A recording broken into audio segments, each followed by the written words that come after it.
रायगड जिल्ह्यातील गोरेगावमधील कलिंगडाला परदेशात मोठी मागणी आहे। रोहन साळवी या युवकाने 25 एकरमध्ये 8 ते 9 एकरावर 8 ते 9 प्रकारच्या कलिंगडाची लागवड केली आहे आणि ही शेती यशस्वी होऊन पीक देखील भरघोस आलेलं आहे।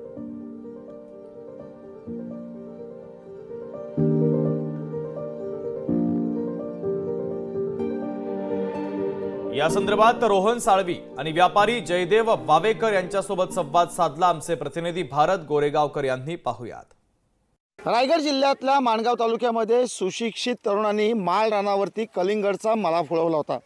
7 ते 8 विविध प्रकारच्या कलिंगडाची लागवड झाली होती। कलिंगडचा पीक आता उत्तम पद्धतीने आलाय आणि आता याच शेतशिवारातून हे कलिंगड थेट परदेशात जाणार आहेत। काही व्यापारी शेतकऱ्याचा माल घेण्यासाठी त्याच्या शिवारात आलेत, त्यांच्याकडून आपण जाणून घेणार आहोत। तुम्ही कुठून आलेला आहात, कोणकोणत्या प्रकारचा कलिंगड तुम्ही या ठिकाणी खरेदी करताय? मी पनवेल तालुक्यामधून आलेलो आहे।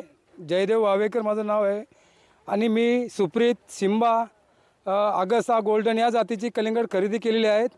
माझं माल FMC फ्रूट मार्केट वाशी ते पनवेल या ठिकाणी जाणार आहे। माझं शिक्षण TY.BCom झालेलं आहे, तरी मी शेती करतो। मला पहिले सुरुवातीला सगळेजण हसायचे, तू आज एवढा शिकलास कशाला शेती करतोस, पण आज मी युवा पिढीला हेच सांगू इच्छितो की शेती केली तरी त्याच्यातून इन्कम आपण एवढं काढू शकतो की नोकर बनून कोणाची नोकरी करण्यापेक्षा मालक बनू शकतो आणि भरपूर इन्कम आपण घेऊ शकतो। सुप्रीत जातीचं जे माझं पीक आहे ते थेट परदेशात जात आहे।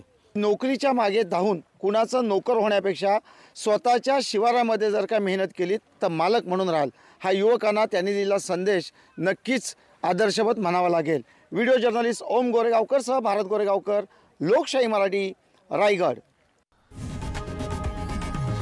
लोकशाही मराठी, ऐका, पहा, जागरूक रहा।